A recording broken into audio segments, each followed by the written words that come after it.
Hey guys, Crumptail here, welcome to another RuneScape Slayer Creatures video.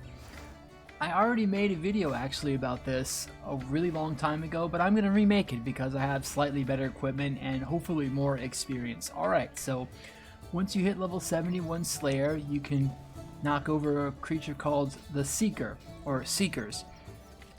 So what you need to do, you need to have the Dishonour Among Thieves quest complete so you can access this communication device. We activate it, and we teleport to Zamorak's hideout. The only other place that these creatures are located is in Daemonheim, which I'm not going to discuss that because Daemonheim is a little too random for me because of that. You might run into them and you might not, so that's fine. But I don't want to cover something that you don't have a choice to run into. It's like, oh, such and such is random, well then I won't discuss those things, or I generally try not to. Anyway, okay, so the main drops, not a lot. We've got like gold. Gold is nice. The battle staves, bowstrings, fire talismans, and diamonds, emeralds, and rubies are all noted according to the wiki, so that's pretty good. The onyx bolt tips, those are rare. Those are stackable. The one notable thing here actually is called the Seeker's Charm. It's an uncommon drop. There's a couple of things you can do with it. One is, of course, to pick it up, hightail it to the GE and sell it for a little over 300k as of this recording. You can do that. Or you can toss it into the portal on the opposite side of the room to drop the chance of an elite soulgazer coming out of that portal from 1 in 50 to 1 in 10, I believe. Or apparently there's another character known as Veil Ripper Ozaraka may also spawn as well. And those both have a higher chance to drop the hexhunter bow and the Soulgazer's charm. The only problem with the hexhunter bow is that it is also an extremely rare drop. It's only dropped by Soulgazers. It is the surface version, according to the wiki, of the dungeoneering hexhunter bow. So if you've ever run into one of those, I haven't. I don't do Daemonheim stuff very much. It's the surface version of that you can wield above ground. The only other problem with it is it sells on the GE for about 480 bill. So it's quite a hefty purchase, shall we say. So, alright, we go in here.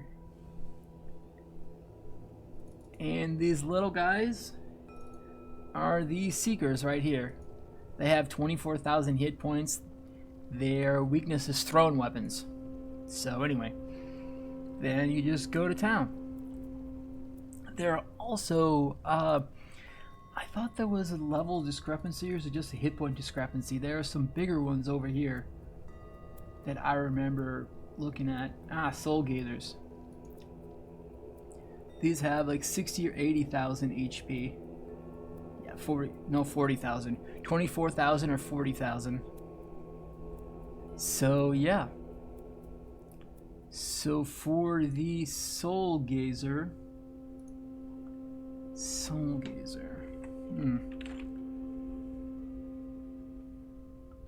let us see. Oh dear. Okay, so Soulgazers we won't cover till later. These have a much higher Slayer requirement, level 99. Wow, I forgot about that. Okay, so for our purposes today, we'll have to save those big boys till later. We're on about the Seekers today. Whoops, I forgot to switch to the ability bar that has ranged attacks on it. Hold please. There we go.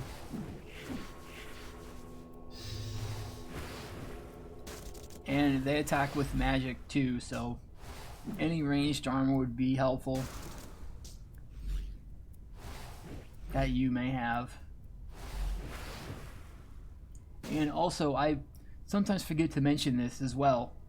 Bring a teleport out as well. Like I have a Ring of Fortune here, which is a free teleport to the GE, but ideally you'd want a one-click teleport, say the Ectofile. If you have one, a teleport tablet to basically anywhere but here would still work. Because if things get a little too intense and you need to hop, you need to get moving, You want to have a one-click teleport.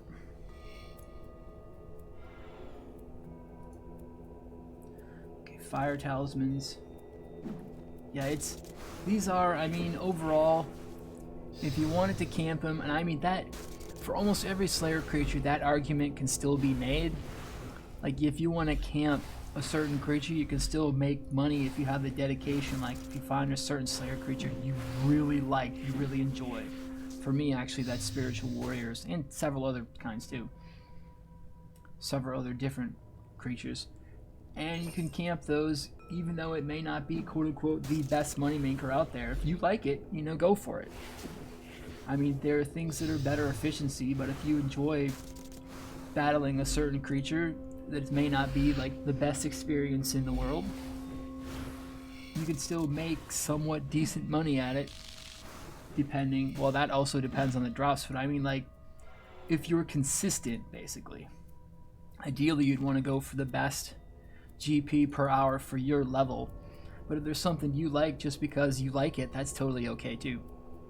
I mean, because this is, of course, RuneScape 3 is a game, and the purpose of playing a game is to have fun and, you know, relax. So, I mean, we got, let's see, the fire talismans. Oh, wow, they really went down really hard. Okay, these aren't too valuable. Stalker essences, yeah. Dark arrows, make dark arrows into stalker arrows. So this isn't really that much. So the uncommon drop, I mean, that's what you would ideally go for the stalker charm. So as such, I'd say these would be mid-range because of that. Because if you're looking for, you'd rather look for consistent drops, or I would personally look for consistent mid-level drops rather than like 1 to 2 super high-level drops that depend on RNG. Like with Spiritual Warriors, for instance, unless the super set potion market goes, you know, haywire, it's totally fine to, those are consistent drops. Salvage, the same thing. So that doesn't depend on, it depends a little bit on RNG, but that's a consistent drop versus, okay, we have to get the secret charm or we're not going to come out with too much money or as much money on that we spent on supplies and so on and so forth. So it's a bit of a balancing act in that way.